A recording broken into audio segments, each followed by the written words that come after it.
Le petit Maxence peut désormais saisir des objets. Il vient de recevoir une prothèse pour sa main droite. Et ce qui est révolutionnaire ici, c'est que cette nouvelle main a été créée par une simple imprimante 3D. Le coût est modique, une cinquantaine d'euros. Une association américaine livre les plans gratuitement sur Internet. Bonsoir à tous et bienvenue. Nous sommes aujourd'hui le lundi 17 août et dans l'actualité, il y a aussi un attentat qui a ensanglanté Bangkok en Thaïlande. Dernier bilan, 19 morts et au moins 120 blessés. La bombe a explosé près d'un sanctuaire hindou, un site très visité par les étrangers, notamment chinois.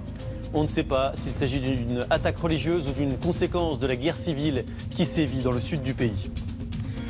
Les fournitures scolaires sont-elles plus chères sur Internet? Vaut-il mieux arpenter les rayons des supermarchés ou bien rester devant son ordinateur pour trouver exactement ce que demandent les professeurs? Nous avons comparé les deux méthodes. Une nuit dans les étoiles, mais au sens propre. Aujourd'hui, il n'y a pas que les alpinistes chevronnés qui peuvent dormir dans un lit suspendu au-dessus du vide, accroché à flanc de montagne. Une expérience vertigineuse, pas question d'avoir le sommeil trop agité. Et puis, secret de tournage d'un des plus gros succès de l'histoire du box-office français, La Grande Vadrouille. Nous sommes retournés sur certains des lieux rendus mythiques par Bourvil et De Funès. À leur côté, la Bourgogne était l'autre grande star du film. C'est l'un des miracles rendus possibles par les imprimantes 3D, des prothèses à la portée de tous ou presque. Pour la première fois en France, un enfant a reçu aujourd'hui une main artificielle grâce à ce procédé. Il s'appelle Maxence, il a 6 ans, il habite dans l'Isère. Frédéric Agnès et David Salmon étaient présents au moment où il a pu poser cette nouvelle main sur son bras. Quand nous avons rencontré Maxence cet après-midi, il faisait de la trottinette. Et il n'avait pas particulièrement envie de nous parler de la prothèse de main qu'il allait recevoir. Qu'est-ce que tu vas pouvoir faire avec ta main que tu peux pas faire aujourd'hui? Je fais déjà tout. Ça te servirait à quoi alors si tu fais déjà tout? À jouer. Presque bougon Maxence. Mais 2 heures plus tard, son visage s'illumine. Et il nous explique volontiers comment cette main artificielle fonctionne. Quand tu bouges ton poignet comme ça la ferme, c'est ça? Comme ça. Comme ça dans le sens. Ça la ferme et dans lui, ça l'ouvre. De voir bouger sa main et puis me donner la main pour se promener, voilà, c'est quelque chose qui est bien différent, c'est assez émouvant. Cette prothèse, c'est Thierry qui l'a fabriquée. Informaticien de métier, il est bénévole dans une association américaine qui a conçu la main artificielle. J'imprime avec une imprimante 3D, une espèce de pistolet à colle avec des moteurs qui va déposer couche par couche du plastique pour fabriquer un objet. Coût de l'objet, moins de 50 euros. Oui, c'est de l'élastique de mercerie, c'est du fil de pêche, quelques vis de quincaillerie et un bout de velcro. C'est tout. Précision importante, Maxence a choisi lui-même les couleurs. L'idée est que les enfants s'approprient l'objet comme un jouet. Au moment de partir, nous quittons une maman émue et nous ne résistons pas au plaisir d'une poignée de main vigoureuse. Je sais pas, en même temps Maxence il se prend tellement chaque jour. La Thaïlande frappée aujourd'hui par un attentat. Une bombe a explosé en plein cœur de la capitale, Bangkok. Le bilan est lourd, au moins 19 morts et des dizaines et dizaines de blessés, dont plusieurs étrangers. D'après les premiers éléments, il semble qu'une moto piégée avait été placée près d'un sanctuaire hindou très fréquenté par les touristes. La scène a été filmée par une caméra de surveillance. Le récit d'Esther Lefebvre avec Flavien Charuel. Une rue jonchée de débris, d'éclats de verre et de corps pour certains démembrés. Tout montre la puissance de la déflagration. Il est 18h30 heure locale. Une bombe explose sous les yeux effarés des passants. Nous sommes en plein cœur de Bangkok, dans un quartier très touristique. Ces 2 Françaises étaient alors dans leur chambre d'hôtel. J'ai entendu un gros boom et j'ai sauté un peu, j'ai sursauté presque comme si j'avais ressenti quelque chose. Je me suis dit mais c'est quoi? Et après c'est vrai qu'on a vu des éclairs un peu, donc on a pensé que c'était l'orage. Et c'est en descendant quand on a voulu aller au centre commercial que le portier nous a demandé où on allait et qui nous a expliqué qu'il y avait une explosion. L'explosion a eu lieu dans ce temple, un sanctuaire hindou à une heure de grande affluence. De nombreux fidèles sont touchés. Aussitôt sur place, les secours tentent de sauver le plus de vies possible. Mais très vite, Bangkok dresse un premier bilan très lourd. Pour l'instant, il y a 16 morts et près de 80 blessés. Un attentat sans précédent en Thaïlande. On ne peut rien dire. Mais on va explorer toutes les pistes. Pour l'instant, aucune revendication, mais plutôt qu'une attaque islamiste, c'est la piste politique qui semble privilégiée dans ce pays profondément divisé, victime de coups d'État en cascade. Selon les autorités, c'est l'économie et le tourisme qui ont été pris pour cible. La Thaïlande accueille près de 25 millions de touristes chaque année. Autre image à l'étranger, en provenance de Syrie, un raid aérien mené hier par le régime de Bachar el-Assad a fait au moins 96 morts et 240 blessés près de Damas. Les victimes sont en majorité des civils. L'attaque visait un groupe rebelle. Elle est l'une des plus meurtrières depuis le début du conflit syrien. Le bilan de l'explosion dans le port de Tianjin en Chine a été porté à 114 morts. On sait désormais que l'entrepôt contenait 700 tonnes de cyanure de sodium, une substance qui peut se révéler extrêmement dangereuse. La zone est confinée et la population locale refuse de croire les communiqués rassurants des autorités. Henri Dreyfus. Face aux caméras de la télévision d'État, ils arrivent au pas de charge pour prouver leur détermination. Une escouade de 200 militaires venus mesurer l'ampleur de la contamination. Mais malgré ce paysage dévasté et ces ruines encore fumantes, le commandant Li Wang, qui dirige cette force anti-pollution, semble résolument optimiste.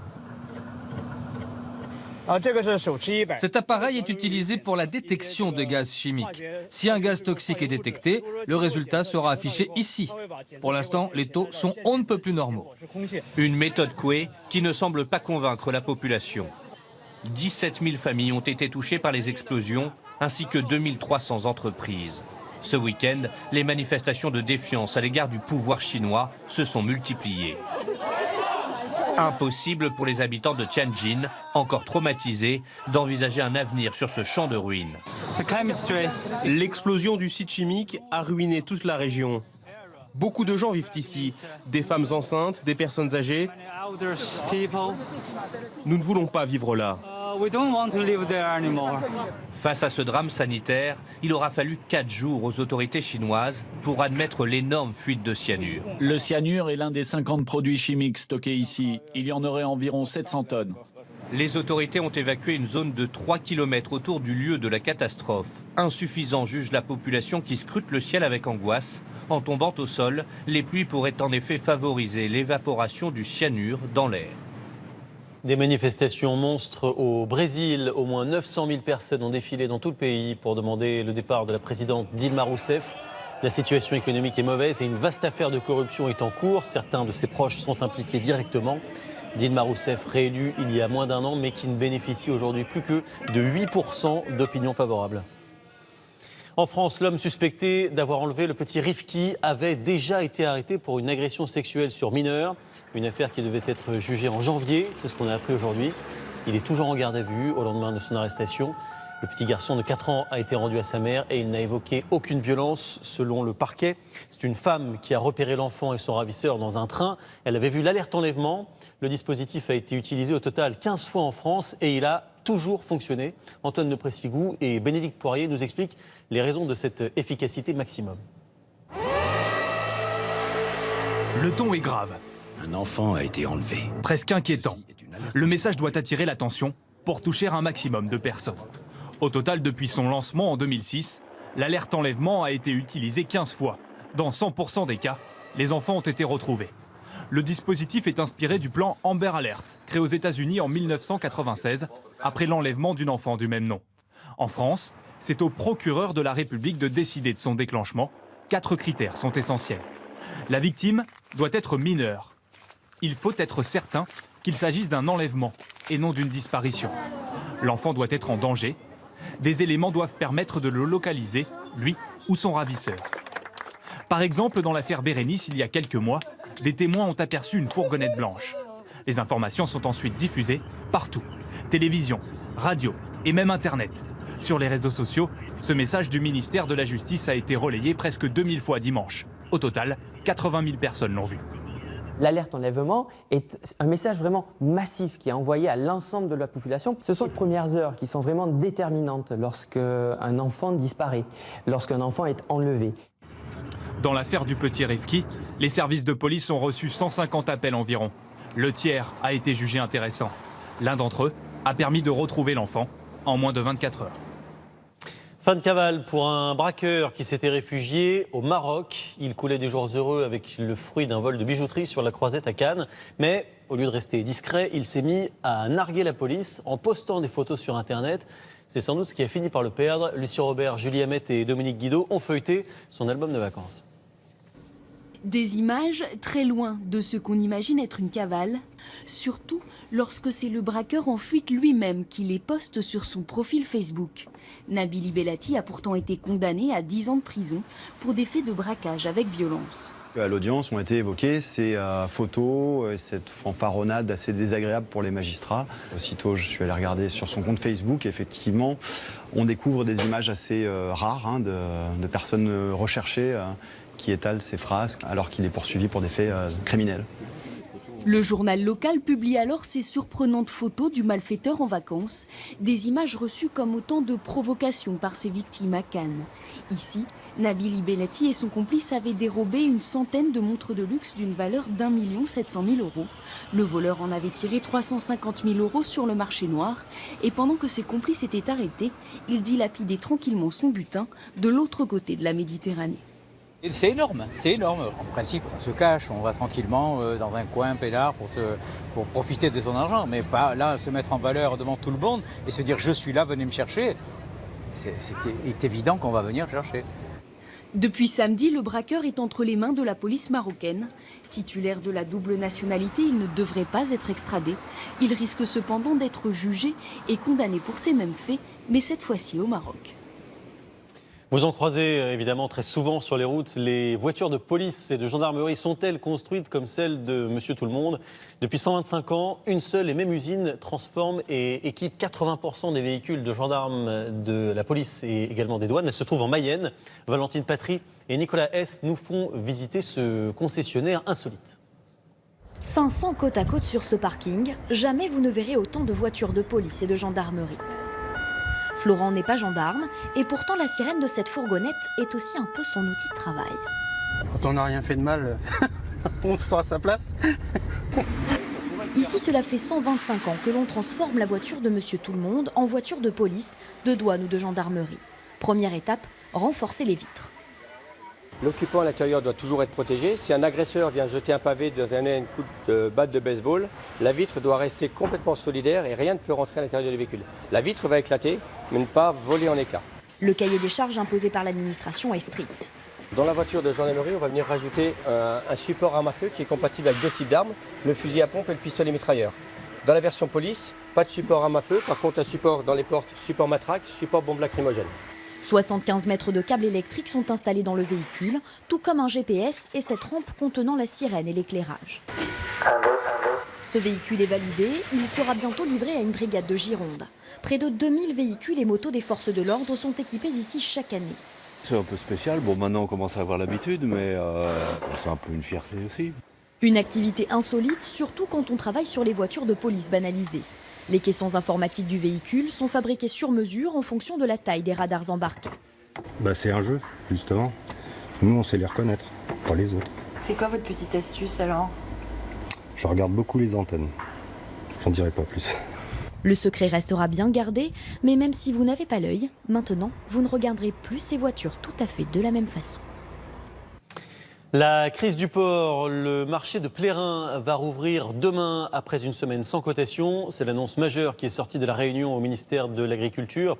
Bonsoir Jean-Baptiste Bouvet, vous avez suivi la sortie de cette réunion. Alors le marché reprend, mais les deux principaux industriels ne seront toujours pas là. Oui, la séance de demain devrait être atypique et symbolique car en l'absence des deux principaux acheteurs, 20 à 30 000 porcs supplémentaires ne trouveront pas preneur. Cet après-midi, le ministre de l'Agriculture a tenté de rassurer l'ensemble de cette filière porcine en prenant 3 engagements importants.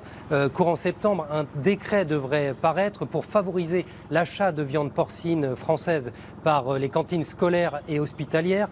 De nouveaux marchés d'exportation devraient également s'ouvrir très prochainement, notamment vers l'Asie l'Asie. Enfin, le ministre de l'Agriculture a pris position très ouvertement en faveur d'une harmonisation au niveau européen pour ce qui concerne les charges sociales et fiscales. Alors vous le voyez, un calendrier de sortie de crise se met tout doucement en place, mais en attendant, la situation économique de l'ensemble de la filière ne devrait pas s'améliorer avant l'automne.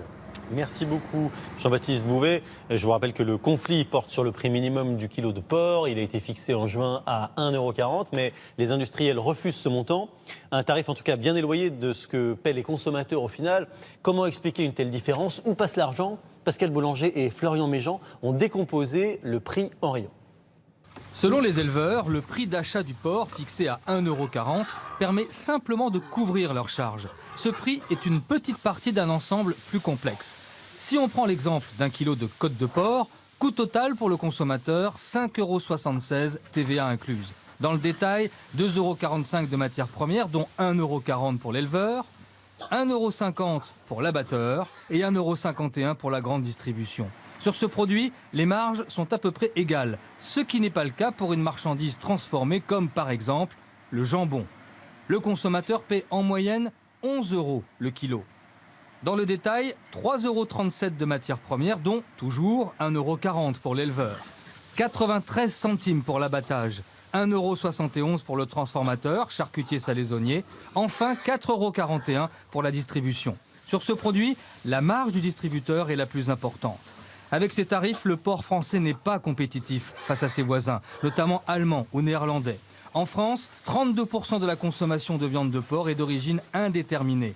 27% provient de l'Union européenne. La part du porc français représente 41%, même pas la moitié. Depuis des années, la filière porcine réclame un étiquetage afin d'améliorer la traçabilité de la viande. On reste au supermarché, mais au rayon fourniture scolaire. L'association Famille de France dévoilera demain son estimation du coût de la rentrée. Mais en attendant, le gouvernement a livré son propre chiffre. La facture est quasi stable comparée à l'année dernière, selon le ministère de l'Éducation nationale. C'est le prix constaté en magasin en tout cas, mais ce prix est-il plus élevé si on achète sur Internet? Madjene Sangaré et Sophie Duvillier ont comparé. Voici notre liste empruntée à un élève de CM2, une vingtaine d'articles indispensables, du simple stylo en passant par les cahiers, la gomme ou la colle. Première surprise, sur les sites internet consultés, le choix n'est pas large. En supermarché, en revanche, tout y est. Moi, je préfère venir en magasin. Pourquoi? Et parce que là, j'ai le choix, je regarde, je choisis et puis voilà. Il y a beaucoup de choix en magasin, moi je trouve. Ensuite, la différence se joue sur le prix. Pour l'école et les agendas, par exemple, le supermarché est 2 fois moins cher qu'Internet. Sur 3 sites comparés, l'ensemble des fournitures sélectionnées coûte au total entre 39,50 € et 50,60 €. À cela s'ajoutent les frais de livraison de 5 à 8 €. C'est ce point qui dissuade le plus souvent les acheteurs. Sur Internet, il y a les frais de port généralement qui sont assez importants et puis finalement, comme j'achète peu de choses, il n'y a pas d'intérêt. La preuve dans notre chariot, pour la même liste de fournitures, la facture s'élève à 33 €. Résultat, les consommateurs économisent en supermarché entre 12 et 22,50 €. Acheter en ligne a tout de même des avantages, plus rapide, plus pratique, mais surtout moins de risques pour les parents de céder aux envies des enfants. Et ça représente déjà pas mal d'économies. Une expérience vertigineuse maintenant, une nuit passée au-dessus du vide sur un lit à flanc de falaise. Autrefois, seuls les alpinistes aguerris pratiquaient ce genre de choses. Aujourd'hui, c'est à la portée de tout le monde, ou presque. Il suffit d'avoir le cœur bien accroché. Gaël Charnet et Michael Clément ont suivi un groupe de courageux sur le col des Contrebandiers. On est paré pour l'aventure. L'aventure, c'est justement ce que ces randonneurs un peu fous sont venus chercher. Direction le col des Contrebandiers, au-dessus du lac d'Annecy. Pour prendre de la hauteur, beaucoup de hauteur. Il n'y a pas un hôtel autour du lac qui a une vue comme ça. Bon. Ce soir-là, ils vont quitter le confort de leur lit pour une chambre à laquelle ils vont devoir accéder. Fais une pause. Regarde-moi, souffle un coup, détends-toi. Une descente en rappel de près de 80 mètres. Obligatoire pour espérer enfin mettre un pied dans son lit. Tu vas arriver comme une fleur dessus. Un lit, ou plutôt une plateforme suspendue à 500 mètres au-dessus du lac. C'est là qu'ils vont passer la nuit. Il a l'air bien confortable. assez mou et puis avec une vue exceptionnelle, donc les fenêtres sont très belles. Un équipement réservé jusque-là aux grimpeurs, à l'assaut des grandes parois rocheuses. Ça, c'est un lit exactement pour les professionnels d'escalade qui se démonte et qui se remonte, qui se met dans un tube, d'accord, et que nous, on hisse au fur et à mesure de notre ascension. L'installation à flanc de falaise est solidement accrochée, mais pas rassurante pour autant. Il y a un petit peu d'appréhension au début, et puis après, dès qu'on prend confiance au matériel, ça va bien. Mais ça fait un peu peur, ouais, ça fait un peu peur. Après la peur, place aux sensations uniques. Un coucher de soleil sur le lac et un repas gastronomique. On fait la fondue. Hein. Une première quand même, non? Ah, c'est une première là. Accroché à une paroi, c'est encore jamais arrivé. Un hôtel à 100 millions d'étoiles. Allez. Bonne nuit. Et bonne nuit à tout le monde. Quelques heures plus tard, le jour est là. Ont-ils fermé l'œil? On ne peut pas dire qu'on est dormi comme dans notre propre lit, hein, mais c'est absolument génial. Il y avait quelques étoiles filantes en plus, on a pu en profiter, donc c'était vraiment le rêve. Mais pour notre équipe, une nuit très courte et un tournage plutôt périlleux, suspendu dans le vide, accroché à une simple corde. Une expérience hors du commun tout de même, qui nous a offert, vue d'en haut, sans doute un des plus beaux endroits de la Terre. Allez, on quitte les flancs de montagne pour un plan d'eau maintenant avec le portrait d'un as français du ski nautique. Les championnats d'Europe viennent de commencer à Choisy-le-Roi, près de Paris. Et Thibaut Dayan fait partie des favoris. Il faut dire qu'il est pratiquement né ski au pied. C'est l'une des personnalités remarquables sélectionnées pour le 20h. Sylvain Milenvois et Frédéric Mignard l'ont rencontré.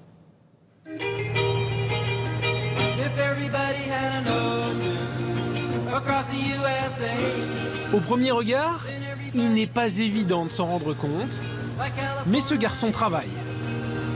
Il travaille dur. C'est pas des heures d'entraînement, c'est des années d'entraînement dans le ski nautique. Pour réussir, c'est beaucoup de sacrifices et, comme j'ai dit, beaucoup d'années. Première photo de Thibaut. Voilà. C'est là que tout a commencé sur la lagune d'Abidjan. Thibaut Dayan est né il y a 25 ans, en Côte d'Ivoire, au bord de l'eau. Ça faisait partie des plaisirs du dimanche en famille, c'est-à-dire d'abord le grand-père skier, les parents skier, les enfants skier. C'est un gamin, il a tellement skié petit à s'amuser. Il a vraiment la glisse, la tonicité, la force et le jeu. Voilà, il a la glisse dans la peau. Le jeu s'est transformé en compétition. D'abord champion de France, puis champion d'Europe, Thibaut Dayan concourt en combiné, la discipline la plus usante. Pour gagner, il faut briller en slalom, en figure et même en saut. Un vol d'une 60aine de mètres.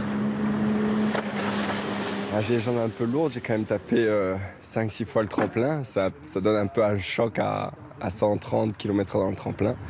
Bon, ça va, je m'étire, je me repose et ça repart demain.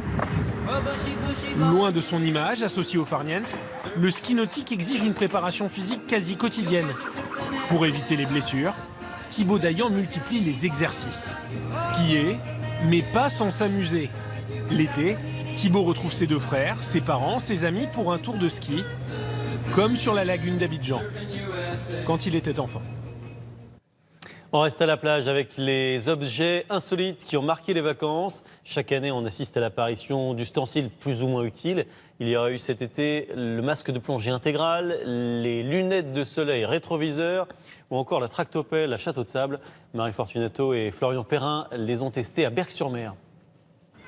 Nino et Clément en rêvaient. Une tractopelle pour construire des châteaux de sable tranquillement. Creuser un trou, il y a du sable, mais j'ai pas envie de le creuser avec les mains. Je prends la machine et je le creuse sans les mains. Si seulement ce n'était pas aussi dur à déplacer. Essayons maintenant ce jeu de badminton XXL. Il est censé être plus facile à utiliser. C'est vachement disproportionné par rapport à ma taille. Je crois que c'est vraiment le sport le plus inutile. Et il y a trop de vent aujourd'hui. Mais pour certains, ce n'est pas assez. Et pour brasser plus d'air, il y a ce petit gadget à brancher sur le téléphone. Juste à l'allumer. Ça fonctionne pas. Pensez à recharger votre portable. Ces accessoires permettent de se distraire lorsque l'on n'est pas un professionnel des châteaux de sable. Reprenons nos lunettes de soleil. Elles sont équipées de miroirs aux extrémités pour voir derrière soi sans être vu. Pratique. Regardez les beaux mecs, comme là par exemple. On voit un. Oh, attendez. Qu'est-ce que c'est, monsieur? Ce vacancier, lui, ne nous a pas vu venir. Qu'est-ce que c'est? Brosse plage. C'est pour faire la vaisselle sur la plage? Raté. Cette brosse enlève le sable mouillé des pieds. Et voilà. Ah, c'est bien pratique. On va aller en acheter une. Ces accessoires coûtent entre 5 et 40 €. C'est par exemple le prix de ce masque globulaire, un carton cet été. Contrairement au tuba traditionnel, ce masque intégral permet de respirer normalement. Je pourrais faire l'étoile de mer, mais sur le ventre et me laisser porter par les vagues. Et j'ai bien aimé aussi parce que si tu pouvais parler dans le masque, je peux aller tranquillement, tout seul. Des objets insolites, presque inutiles, mais qui font le sel des vacances. Direction Arcachon maintenant, le parc naturel marin a été inauguré il y a près d'1 an. C'est seulement le 6e parc de ce type en France, une appellation qui est censée favoriser la protection d'un patrimoine sensible, comme nous l'expliquent Christophe Deveau et Sébastien Ondelat. Entre les immeubles d'Arcachon, les parcs ostréicoles et les plaisanciers, il fallait mettre un peu d'ordre. Et c'est le but de la création de ce parc marin naturel. Il sera un organisme de recommandation et de proposition, une sorte de cadre vertueux pour que les intérêts de tous soient préservés. Le bassin d'Arcachon compte 12 000 bateaux et voit sa population tripler certains jours d'été. Le bassin est victime de son succès, forcément, et il est très attrayant. Et donc ça pèse sur le milieu, ça pèse sur la qualité des eaux, la biodiversité, et il ne faut pas tuer ce qui fait la richesse du bassin. La richesse, c'est aussi son huître. L'activité ostréicole y est réputée et il faut la faire concilier avec l'afflux touristique à certaines périodes de l'année. Les ostréiculteurs saluent vivement la création du parc marin, surtout parce qu'il ajoute un label de qualité. Et c'est pour cela que les professionnels feront aussi partie du comité de pilotage. Nous serons à la manœuvre parce que c'est trop important pour la pérennité de nos entreprises. Nous avons un devoir de transmettre. Si je fais l'ostréiculture aujourd'hui, c'est parce que des anciens se sont battus pour préserver le milieu dans lequel il est aujourd'hui. La première mission du parc sera de dresser une feuille de route pour préserver le milieu. Parce qu'Arcachon n'est pas qu'une carte postale. On le sait peu, mais le bassin abrite des tortues marines, des hippocampes et bon nombre d'oiseaux migrateurs. Il est le Gaudi d'Amérique du Sud en Bolivie.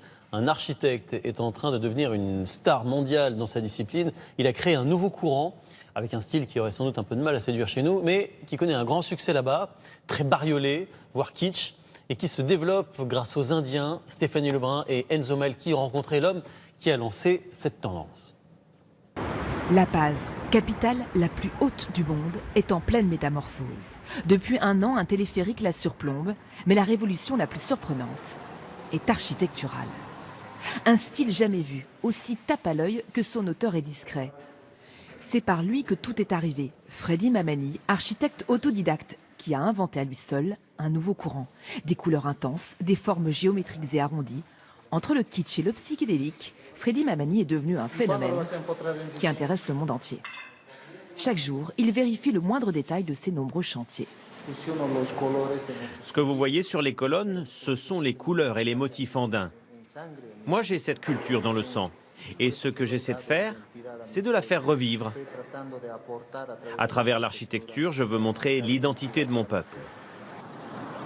En 10 ans, Freddy Mamani a construit des dizaines d'immeubles, tous sortis de son imaginaire marqué par la culture andine. Son terrain de jeu, c'est cette ville poussiéreuse, El Alto, à plus de 4000 mètres d'altitude. Elle a surgi de terre il y a 30 ans, au-dessus de La Paz. Aujourd'hui, 1 million d'habitants y vivent, principalement des Indiens des montagnes andines, majoritairement pauvres. Mais El Alto est en pleine croissance démographique et économique. Ici, c'est une place forte du pays. Il y a eu beaucoup de luttes sociales. Et l'architecture participe aussi à cette révolution, à ce renouveau. Nous sommes des précurseurs en Bolivie. Révolution architecturale et sociale, les œuvres de Freddy Mamani attisent la curiosité. Cet architecte espagnol a consacré un livre à son style. Quand nous la rencontrons, elle réalise un reportage photo pour une revue britannique d'architecture. C'est assez extraordinaire quand même. On n'a jamais vu un truc pareil parce qu'il a fait plus de 60 bâtiment en 15 ans. Donc c'est un phénomène. Et dans ce sens-là, c'est intéressant de comprendre pourquoi. Pourquoi ? Pour se retrouver. Dans chaque immeuble, il y a une salle des fêtes au rez-de-chaussée. Les clients sont de riches Boliviens andins, comme ce commerçant qui a commandé à Freddy Mamani cette extravagante salle de bal pour 200 000 €. En un mot, pour vous dire ce que je pense de cet endroit, c'est la classe. Et les week-ends, les habitants d'El Alto oublient leur quotidien dans cette atmosphère qui leur ressemble. La fête, la musique, les couleurs, la lumière, jusqu'au bout de la nuit. Fiers d'appartenir à une communauté marginalisée qui est en train de renaître et de s'affirmer. On reste dans les hauteurs pour le 20h et vous ce soir, puisque nous allons maintenant visiter les gorges de la Jonte dans les Cévennes. Un paysage sauvage à 1400 mètres d'altitude, devenu depuis les années 80 un terrain de jeu pour les rapaces. Les vautours sont les maîtres des airs. Marion Gauthier et Christian Barthès ont pu les observer. Une des portes d'entrée dans ce paysage et ce pays est un rapace. Un charognard, un temps chassé par l'homme, puis réintroduit avec succès. Aujourd'hui guetté par des milliers de touristes, le vautour est le premier habitant des gorges de la Jonte. Il en est aussi le symbole par rapport à l'état sauvage, par rapport au fait qu'il s'est réapproprié complètement l'espace. Le vautour est quand même un oiseau qui s'observe relativement bien. C'est impressionnant parce qu'ils sont super grands et avec des grandes ailes. Le plus grand, il fait 3 mètres. Suivons le vol de ces grands planeurs. En totale liberté, ils restent vivre dans les gorges de la Jonte. Tandis que dans certains villages, c'est la présence de l'homme qui est plus rare. Ça va, Tintin? On nous dit que c'est le fond du trou, mais pour moi, c'est le nombril du monde ici. Et tout ça me parle. Moi, la Jonte me parle. Je me raconte toutes les histoires de mon grand-père qui pêchait la truite à l'épervier et qui en vivait. Au village des 12, sur la rivière, seul reste un hôtel-restaurant, fréquenté par les habitués, tenu par la même famille depuis 3 générations. Accroché à notre village, on y est né, on essaie d'y vivre et on y a élu notre dernier domicile, c'est là-haut. Quand on vit ici, le rituel, c'est d'être enterré sur le rocher. L'homme s'adapte à ce paysage. Les falaises lui sont un refuge, mais pas de vie dans les gorges sans le Causse au-dessus. Le Causse Méjean, un désert en France, où se trouvent des troupeaux de brebis et où une activité fromagère s'est développée à partir de la collecte de plusieurs éleveurs. Là, vous voyez, les brebis, elles pâturent. Les endroits où les brebis pâturent moins, le milieu se referme, la biodiversité y perd. Accueil, fromage, faune sauvage, les gorges sont moins infranchissables qu'avant. Autour d'elles, s'est développée toute une activité, un écosystème magnifique, mais fragile. C'est l'un des plus gros succès de l'histoire du cinéma en France. La Grande Vadrouille avait totalisé 17 millions d'entrées il y a pratiquement 50 ans. Mais aujourd'hui encore, le film fait rire toutes les générations. Il avait été tourné en partie en Bourgogne. Et chaque semaine, nous retournons sur des lieux immortalisés par le cinéma. Alain Hamar et Gilles Parot sont donc allés autour de Beaune. Ils ont retrouvé des figurants qui avaient côtoyé le duo Bourvil-De Funès, ainsi que des images d'actualité de l'époque. Regardez. Partez! Voilà, alors écoutez, prenez votre lance en main, là.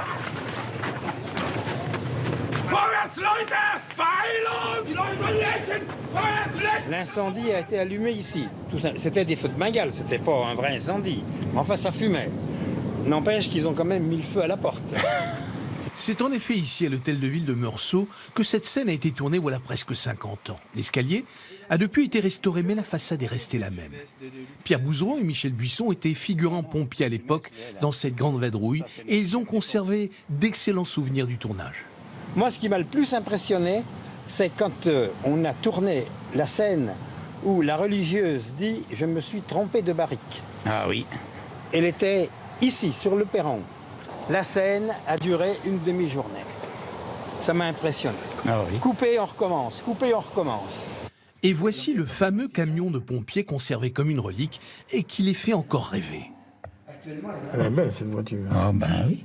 C'est en Bourgogne que Gérard Horry avait décidé entre autres de planter plusieurs décors de son film, et en particulier dans cette petite ville de Meursault qui sent bon la vigne.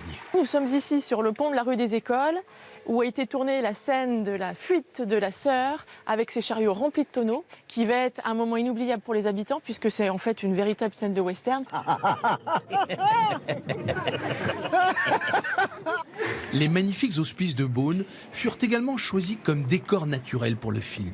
Yves Dard était à l'époque journaliste photographe pour le quotidien local et il n'a pas oublié quelques anecdotes. Dans le lit, il y avait l'acteur Terry Thomas qui était censé jouer un aviateur, un malade. Au moment où la sœur le palpait, il devait dire 33. Et au moment de dire 33, il a dit 33. Et tout le monde a éclaté de rire, Oury en premier. Et Oury, je me souviens, avant de dire couper, on la garde, elle est fabuleuse celle-là. Inoubliable aussi ces scènes tournées à l'Opéra Garnier, autorisées par André Malraux, le ministre de la Culture de l'époque, avec un Bourvil toujours aussi désopilant. Pardon, messieurs, où sont les gaullistes? Et un De Funès en chef d'orchestre loufoque. Ça, c'était une des grandes sources de comique du film, justement, que ces deux personnalités tellement différentes soient tout le temps confrontées aux réactions de l'un ou de l'autre dans ce voyage difficile, bon, l'occupation, le danger. Avec ses 17 millions d'entrées, le 3e plus gros score du cinéma français, et les rires qu'il déclenche encore, tous les lieux de cette grande vadrouille ont été sanctuarisés dans la mémoire des spectateurs. Les vacances de Barack Obama, il les passe dans le Massachusetts et il s'adonne au golf, une passion qu'il partage avec la plupart des anciens présidents américains et notamment Bill Clinton. Une façon bien sûr de se mesurer sur le green, mais une façon surtout d'envoyer un message politique. Barack Obama soutient en effet Hillary Clinton pour les primaires démocrates à la présidentielle. L'élection se déroulera l'année prochaine. C'est notre photo du jour. Fin de ce journal. Dans un instant, la météo de Louis Baudin, suivie de Nos chers voisins et de Peps. Puis ce sera Esprit criminel. Demain à 13h, Jacques Legros. Je vous retrouverai pour ma part à 20h. Bonne soirée, à demain.